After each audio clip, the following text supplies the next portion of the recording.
Qual é a concepção de liberdade que está presente no pensamento de Hegel? Qual é o papel do Estado de acordo com a filosofia de Hegel? O que Hegel tem a nos dizer nos tempos atuais, diante dos ataques às instituições promovidos por grupos extremistas? Quer acompanhar a discussão sobre estas e outras questões? Fiquem conosco até o final deste vídeo. Meu nome é João Aparecido, sou professor de filosofia, tenho graduação e mestrado em filosofia. Para tratar deste assunto, eu convidei um especialista no pensamento de Hegel, o hegeliano professor John Aquino. Ele que é filósofo e professor do Instituto Federal do Ceará. Professor John, seja muito bem-vindo aqui ao canal Central Filosófica. E aí, João, obrigado pelo convite para a gente falar um pouco sobre Hegel. Sempre é algo que me dá bastante prazer poder levar a palavra da salvação hegeliana para os vários cantos do Brasil, né? Mas antes da nossa discussão, você que está acompanhando, você que clicou nesse vídeo, deixe o seu like nesse vídeo, comentários e compartilhe esse vídeo com mais pessoas. Como eu sempre digo aqui, aquilo que é bom é para ser compartilhado. E o seu comentário pode gerar uma nova discussão sobre este assunto. Vamos lá então, John. John, sei que você escreveu um livro, né, sobre Hegel, e lá no seu livro você tematiza o conceito de liberdade objetiva. Qual é essa concepção hegeliana de liberdade objetiva? O que é essa liberdade objetiva? Ele fala de liberdade objetiva e liberdade subjetiva. Por que isso? Como que a gente pode pensar a ideia de liberdade no pensamento hegeliano? Massa. Bem, a noção de liberdade é um conceito, é o conceito central, não é nem um conceito, é o conceito central da filosofia de Hegel, né? O Hegel, ele bota um sinal de igualdade entre razão e liberdade. Quando Hegel fala de racionalidade, de algo de razão, por exemplo, do desenvolvimento da razão na história, ele está falando nada mais nada menos do que a preservação e promoção da liberdade. O Hegel qualifica como racional, né, aquilo que preserva e promove a liberdade, caracterizando como irracional aquilo que não preserva e não promove a liberdade, né? E o Hegel, ele tematiza 3 dimensões da liberdade. Não são 3 partes, né, 3 aspectos distintos da liberdade, são momentos da mesma coisa que a liberdade. E ele usa o conceito de espírito, né?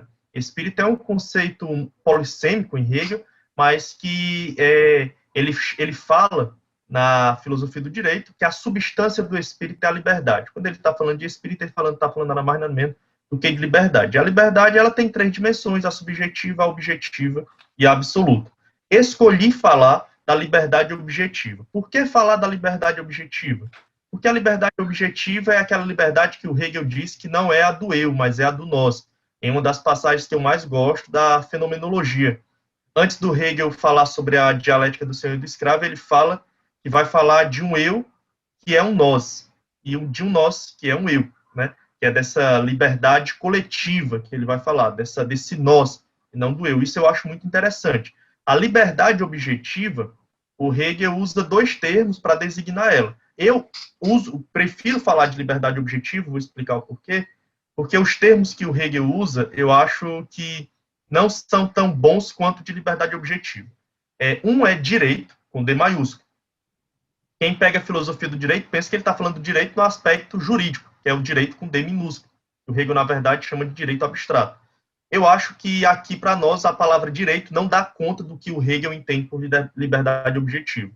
Outro termo que ele usa para falar da liberdade objetiva, e que esse eu gosto bastante, ele usa lá na Enciclopédia das Ciências Filosóficas, no livro 3, né, na Filosofia do Espírito, é o termo espírito objetivo. Então, espírito objetivo e direito com D maiúsculo significam a mesma coisa, liberdade objetiva. Por liberdade objetiva, a gente está falando daquilo que o Habermas poderia chamar, por exemplo, de liberdade intersubjetiva. A liberdade entre as pessoas, né? E o porquê que o Hegel me interessou para falar em liberdade? Porque eu sempre me preocupei, né? Eu sou alguém que vem da periferia, e na periferia diversas arbitrariedades eram justificadas da seguinte maneira: eu faço o que eu quiser porque eu sou livre, né? E eu pensava, nossa, liberdade é algo que serve para justificar muitas atrocidades, né?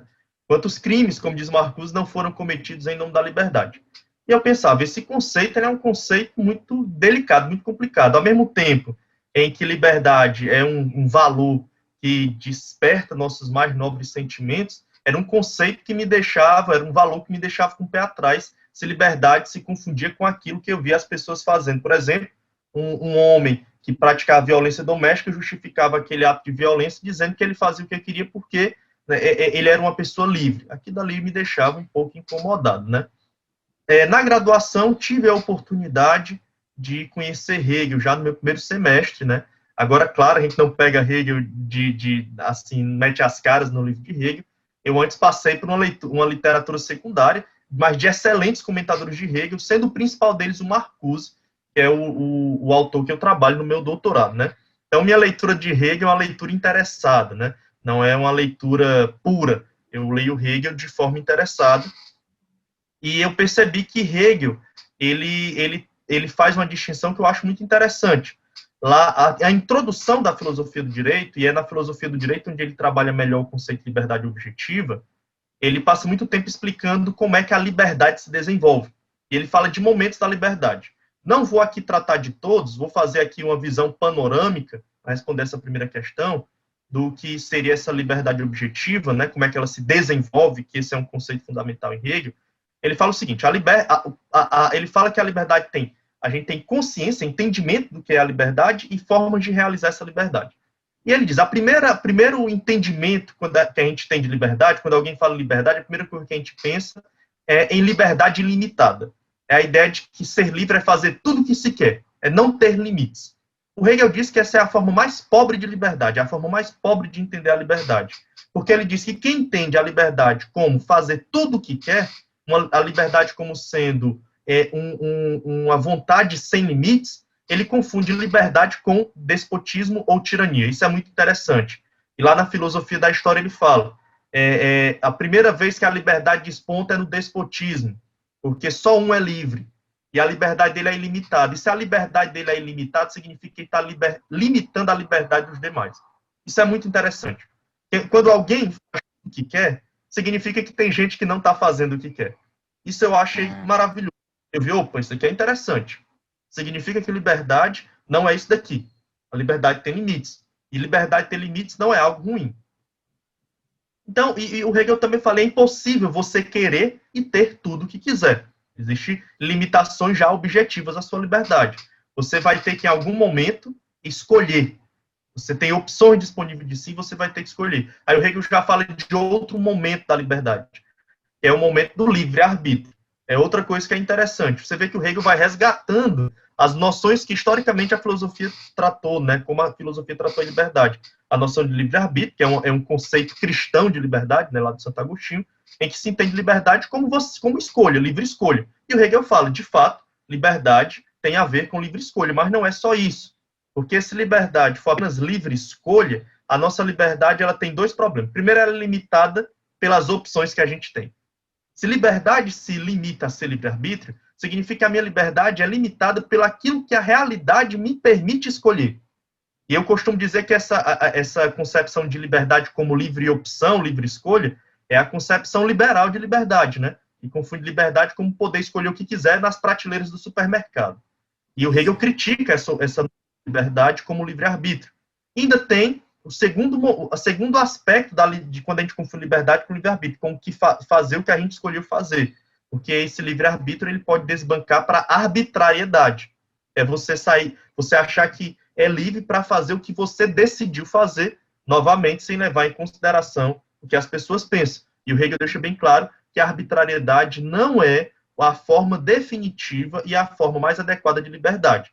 Porque se liberdade se confunde com arbitrariedade, significa que uma pessoa, um homem, por exemplo, ele decidiu, ele escolheu manter relações sexuais com uma determinada pessoa, ele não precisa saber o que aquela pessoa quer. Porque se liberdade se confunde com arbitrariedade, ele faz aquilo que ele escolheu fazer e pronto. Então, para mim, se a pessoa de liberdade é isso, é uma forma muito perigosa de liberdade. O Hegel vai dizer, não, liberdade não é isso. Liberdade objetiva, a liberdade coletiva, a liberdade social, para finalizar aqui a primeira resposta, na primeira pergunta, liberdade objetiva é aquela liberdade regrada. Isso é muito interessante. É uma liberdade que é mediada por normas. E é por isso que eu coloco no meu livro lá no título, normatividade, né? A liberdade, ela é normatizada. Livre é aquele que cumpre a regra. Que regra? Aquela que os seres humanos livremente escolheram para si. Então, o Hegel coloca liberdade no sentido de autodeterminação. Mas não é uma autodeterminação individual, é uma autodeterminação coletiva. Liberdade para o Hegel é criar uma nova realidade, que ele vai chamar de mundo ético, mas a gente pode chamar hoje em dia de sociedade, em que a gente cria nossas próprias regras e instituições que vão mediar nossas relações, pondo limite à arbitrariedade. E é isso que eu acho legal em Hegel. Para que é que servem as regras e as instituições? Não é para limitar a nossa liberdade, mas para impedir a arbitrariedade.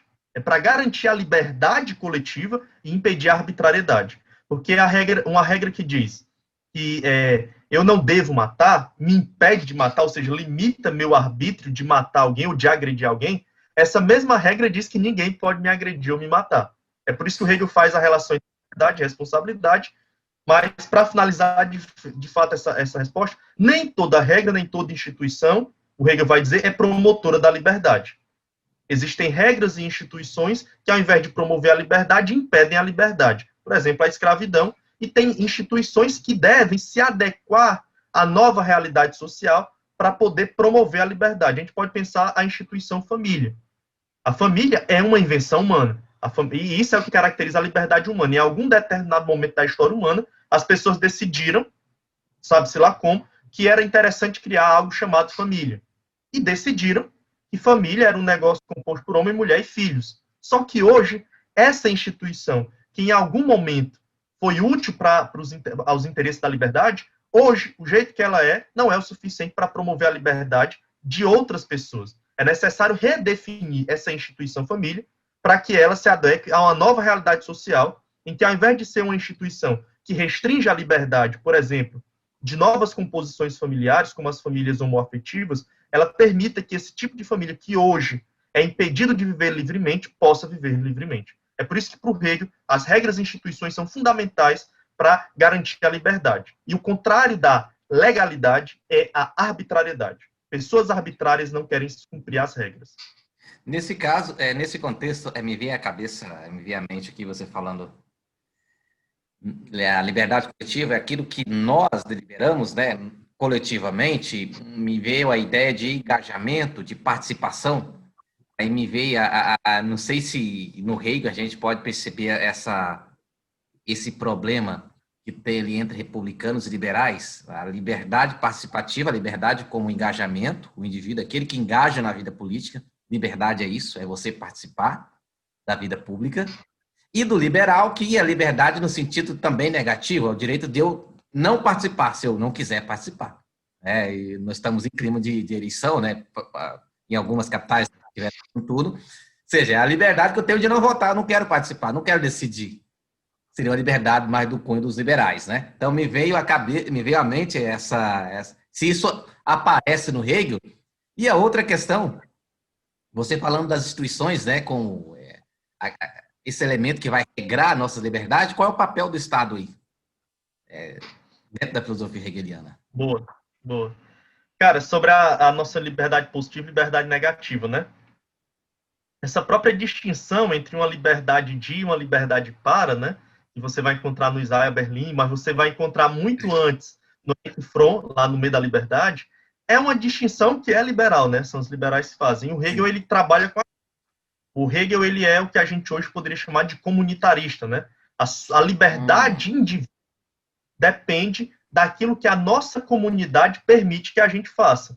Então, por exemplo, uma comunidade, né, uma Gemeinschaft, né, como se fala em alemão, uma comunidade humana que permita o divórcio, que legalize o aborto, por exemplo, uma sociedade desse tipo, que permita o casamento gay, uma comunidade dessa, ela dá muito mais liberdade aos indivíduos que a compõem do que uma comunidade que não permite. Para o Hegel, quem é promotora da liberdade coletiva é a comunidade. Então, se você quer ter mais liberdade, é necessário que você mude a sua comunidade. Aí o Hegel joga uma responsabilidade tremenda para as pessoas. Tanto que você vê lá na filosofia da história, quando ele fala que a Revolução Francesa, pela primeira vez, fez o mundo girar ao redor da nossa cabeça, né? E ele fala que com isso é uma tremenda responsabilidade. A gente percebe que as leis e instituições são o resultado da gente, né? Agora aí vem a segunda parte do que eu falo no meu livro, a dimensão histórica da liberdade. Porque essas regras, elas não são definidas de uma vez por todas. Essas regras não são inalteráveis. Pelo contrário, essas instituições, elas surgiram historicamente, são historicamente modificadas e podem desaparecer no decorrer do processo histórico, caso elas não sirvam para preservar e promover a liberdade, que é o fundamental. E como é que e essas instituições, elas não surgem de uma hipotética conversa que as pessoas têm e deliberam juntamente, vamos fazer isso agora, vamos mudar a regra desse jeito, ou vamos mudar as instituições desse jeito, vamos mudar o tipo de governo. Não, o Hegel vai deixar bem claro que isso acontece através de reformas ou revoluções. Através de reformas, se os de cima são conscientes de que eles têm que fazer as mudanças necessárias para adequar as demandas da liberdade, né, tornar mais racional a realidade, ou de forma revolucionária, quando os de cima não fazem e os de baixo que fazem. O Hegel chega a falar de via francesa. Se a liberdade não é promovida pelos de cima, pelo próprio Estado, os de baixo vão lá e tomam essa responsabilidade em suas mãos e realizam. O conceito de liberdade de Hegel, nesse sentido aí de participar ou de escolher não participar, eu considero que o Hegel está muito próximo do Rousseau, né? Enquanto a galera lá da idade, porque ele estava no seminário, estava lendo Kant, ele estava lendo muito Rousseau. E a noção de liberdade do Rousseau é, né, noção republicana. Eu não gosto muito desses termos, mas é a noção republicana, né? Liberdade enquanto autonomia, a capacidade de fazer sua própria lei. Só que o Hegel deixa isso bem claro que fazer essas leis é algo que passa por confrontos, né? O Hegel fala de luta de direitos, o novo que quer surgir e o velho que quer se manter. E ele dá o exemplo da Revolução Francesa. Na Revolução Francesa, o velho queria se manter e o novo queria aparecer, o velho não quis desaparecer, o novo teve que se impor pela força. Então, para o Hegel, liberdade é você participar dessas decisões históricas, né? Mas, John, se o cara prefere se omitir, ele tem esse direito, ele tem essa liberdade, mas só que é uma liberdade que Hegel vai dizer, é uma liberdade muito mais restrita do que uma liberdade de alguém que participa das deliberações. Já sabiam os gregos, né? Quem não decide, os outros decidem por ele. Sim. E nesse caso, até mesmo para ele ficar em casa, não decidir, ficar tranquilo, precisa que alguém participe para garantir a ele esse direito, né? Ele não Exatamente. Muito bom. teve que participar. É por isso que a liberdade é comunitária, né? A liberdade é comunitária, não é uma propriedade individual. Sim. Bom, então, já que nós estamos falando aí de Estado, de vida em comunidade, de Estado, Esqueci de responder do Estado, mas vai desenvolver aí. De Estado, o que o Hegel teria para nos dizer nos nossos tempos? Falando de instituições, você falou a importância das instituições. O que o Hegel teria a nos dizer hoje, nesse contexto em que as instituições ela recebem alguns ataques de alguns grupos aí, extremistas, né? O que o Hegel poderia nos dizer dos nossos tempos atuais? Cara, a questão do Estado, né, que eu fiquei te devendo, não falei, vou encaixar aí com essa das instituições. Bem, o Estado, tem um francês que deu aula na USP, chamado Gérard Lebrun, e ele escreveu, não sei se é o Avesso da Dialética, Dialética do Avesso, me esqueci, porque um amigo meu fez um canal e inventou de fazer um trocadilho com o nome desse livro. Mas nesse livro o Gérard Lebrun fala algo que eu concordo. Ele fala que a história para o Hegel é a história dos Estados, né? Porque, por exemplo, para o Marx, quem é o sujeito histórico? São as classes sociais. Para o Hegel, o sujeito histórico são os Estados, né? Tanto que o critério para saber quando começa a história e quando não começa é a fundação dos estados. O Hegel coloca que só começa a história quando o Estado é fundado. O que é o Estado para o Hegel? O Estado é o conjunto das instituições, né, que vão regrar a vida social, e o Hegel, ele tem uma concepção de Estado, né, que eu, enquanto marxista, discordo. Nesse ponto, eu discordo de Hegel. O Hegel acreditava que as contradições que existiam na sociedade seriam resolvíveis no âmbito do Estado, né? Ele deixa bem claro que a sociedade civil é uma sociedade civil burguesa, Bürgerliche Gesellschaft, né, uma sociedade civil burguesa. Só que ele acredita que esse caráter de classe da sociedade não influencia no caráter de classe do Estado. Ele acreditava que o Estado era algo que realmente estava pairando acima das classes. Para a época dele, eu acho compreensível, tá entendendo? Para a época dele, eu acho compreensível. Hoje é que eu acho complicado alguém acreditar na neutralidade do Estado. Então, Hegel acreditava que o Estado era essa dimensão ética, né, que regulava as instituições e que regulava, não só regulava, como resolvia as contradições sociais. Mas, mesmo assim, a concepção de Estado do Hegel é interessante quando comparada, por exemplo, ao momento que a gente vive, em que você tem organizações de extrema-direita atacando as instituições, né? Tem um jurista e filósofo alemão, Franz Neumann, né, que escreveu Bahamut, e é bem interessante porque ele escolhe o título Bahamut. O Franz Neumann, ele falava que o Estado, o nazismo e o fascismo não são um Estado superpoderoso. Não, o que caracteriza o nazismo e o fascismo não é um Estado totalitário, isso é muito interessante, mas justamente a ausência do Estado. No nazifascismo, o Estado, as instituições, elas são feitas em frangalhos. Você não tem mais a mediação da lei nas relações nas relações sociais, e o que sobra é o arbítrio, a lei do mais forte, né? Isso que o Franz Neumann fala é muito interessante. E ele coloca o nome do livro dele que ele fez, né, de Bahamut. E Bahamut é um nome de um dos livros do Thomas Hobbes. Não sei se tu tá ligado, mas o Thomas Hobbes escreveu o Leviatã, que ele fala do contrato social, mas o Thomas Hobbes também escreve um livro chamado Bahamut, que é na forma de um diálogo, em que ele levanta a seguinte hipótese: como é que seria o desmanchar-se, o desrespeito ao contrato social, o fim do pacto social, quando as pessoas já vivem em sociedade? Ele diz, é a guerra civil. É o retorno da lei da natureza entre as pessoas que já estão em sociedade. E o Franz Neumann chama o nazifascismo de Bahamut. É um estado de natureza dentro da sociedade. Isso é muito interessante. E ele fala que nada mais é contrário ao nazifascismo do que o conceito de Estado de Hegel. A mesma coisa que o Marcuse fala. O Marcuse chega a dizer que a lei, a legalidade é tão importante na filosofia do direito de Hegel, que é tão importante a lei, né, para a liberdade humana, que ele diz que a filosofia do direito poderia se chamar de filosofia da lei. Porque para o Hegel, quando a legalidade, quando as instituições elas são desrespeitadas, é porque o arbítrio está se impondo. E o que é que a gente está vendo aqui? A gente está vendo um grupo de pessoas de extrema-direita, né, um movimento de extrema-direita, que está constantemente testando os limites das instituições. E cada vez em que eles desrespeitam as leis, por exemplo, em que se coloca uma regra que diz que é necessário sair de máscara no espaço público, e esse cara não usa máscara no espaço público, ele está sendo arbitrário. Quando você tem decisões do judiciário, e você tem pessoas que desrespeitam essas decisões simplesmente porque eles querem impor, acham que sua vontade arbitrária não deve ter limites, a gente está tendo uma derrota das instituições. É interessante, falando de eleição, Guilherme Boulos, ele deu uma entrevista e falou algo muito interessante.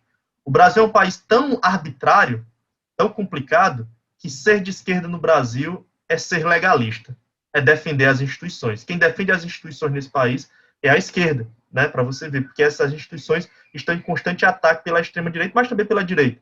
Bastante lembrado do que aconteceu em 2016, quando a gente tirou do governo uma presidente que tinha sido eleita, né, desrespeitando todo o ordenamento jurídico, como tudo mais, tendo só a formalidade, né.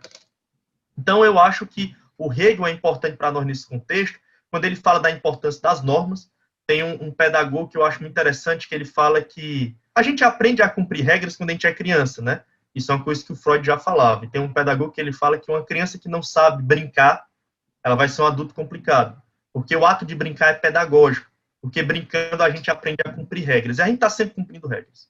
Está sempre seguindo morais. Se é uma pessoa que não sabe brincar, é aquela pessoa que quando está perdendo, aí vira o jogo, quer virar a mesa. não quer respeitar as regras do jogo, essa pessoa vai ser um adulto complicado, porque ela é arbitrária, né? Sim, Então, sim. eu acho que o Hegel faz essa relação entre normatividade e liberdade, mostrando que viver em sociedade significa regrar as nossas relações, e é isso que permite que a gente seja livre, trazendo um debate que já vem desde o Aristóteles já falava que a realização externa da justiça é a lei é a manifestação externa da justiça, e mostra a importância das instituições.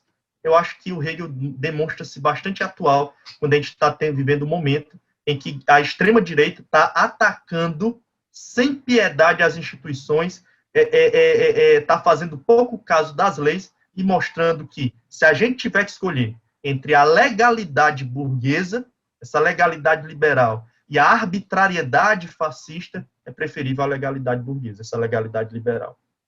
Sim, sim. Bom, pena que o tempo já não permite mais a gente tocar em outros assuntos, mas toda essa questão, essa defesa que o Hegel faz às instituições, à lei, ao Estado, e mostrando o perigo da arbitrariedade, me faz pensar, não sei se ele chegou a ter contato com os escritos do Maquiavel, mas é algo que está muito vivo no Maquiavel. Ou seja, como maquiaveliano já identificou, olha só, foi mapeando. O Hegel leu Maquiavel. Você foi no ponto. O Rousseau e Maquiavel foi fundamental para o Hegel. O Hegel, ele resgata o Maquiavel, que é uma coisa que o Rousseau já tinha feito, né? Sim, o Hegel sim. coloca que o Maquiavel foi incompreendido. A mesma coisa do Rousseau. O Rousseau dizia que o Maquiavel tinha um manual contra os tiranos, né? O Hegel, ele fala que o Maquiavel tinha percebido a importância do Estado, né, para a liberdade dos povos. Sim, sim. Muito bem, John. Chegamos aqui ao final da nossa entrevista. Eu quero agradecer mais uma vez por ter aceito aqui o meu convite. Valeu. Espero contar contigo aqui outras vezes para a gente ter outros bate-papos. Com certeza. Essas aqui. John, só para finalizar, por gentileza, fala o título do seu livro aí, como as pessoas podem encontrar. Pai, eu deixei aqui do lado, ó. É esse daqui bem bonitinho. Normatividade e historicidade da liberdade na filosofia de Hegel. O resultado da minha dissertação de mestrado. No capítulo 1, basicamente aqui eu falei só do capítulo 1, viu, desse meu livro. E o prefácio é do professor Manfredo Araújo de Oliveira, foi meu debatedor, e ele chegou a falar, né, que a dissertação estava muito boa, que seria interessante publicar, e eu segui esse conselho dele. O Manfredo é um cara aí que eu acredito seja reconhecido nacionalmente para quem é da filosofia. Aí tem um texto inédito dele, que é o prefácio, em que ele faz um apanhado, né, histórico da filosofia hegeliana, mostrando qual é o contexto teórico que surge a filosofia de Hegel, para depois apresentar meu livro. É muito bom, né, o texto do Manfredo. E o livro você vai ter um contato com a obra de Hegel, né, com a filosofia prática do Hegel, de uma maneira bastante didática. Eu tento ser o mais claro possível, o mais objetivo possível. Eu detesto aquela negada que escreve de forma pedante, que ninguém entende. Eu acho que a filosofia ela tem que ser entendível, né? Sim. E é isso. Ele serve tanto para o especialista que quer fazer um trabalho mais especializado em Hegel, quanto para a pessoa que quer ter um contato inicial com Hegel. Certo. E para quem é da Livraria Lamarca, para quem é fora do estado do Ceará, eu mando pelos Correios. Certo. Qualquer coisa, você procura também aqui no link dos comentários. Vou deixar aqui no link dos comentários mais informações para que você possa ter acesso a essa obra. Eu já comprei a minha, ainda não chegou em minhas mãos, está vindo, né? Ontem. Bem, dependendo da data que você está vendo esse vídeo, obviamente o livro já chegou em minhas mãos. Né? Mas nesse momento, gravando o livro ainda não chegou em minhas mãos, mas eu já o comprei e aconselho vivamente que você também o adquira. E para você que nos acompanhou, meu muito obrigado. Se você se esqueceu, deixe o like nesse vídeo, pois dessa forma você está dizendo para o YouTube compartilhar esse vídeo com mais pessoas, porque ele tem relevância. Meu abraço, meu muito obrigado e nos veremos no nosso próximo vídeo.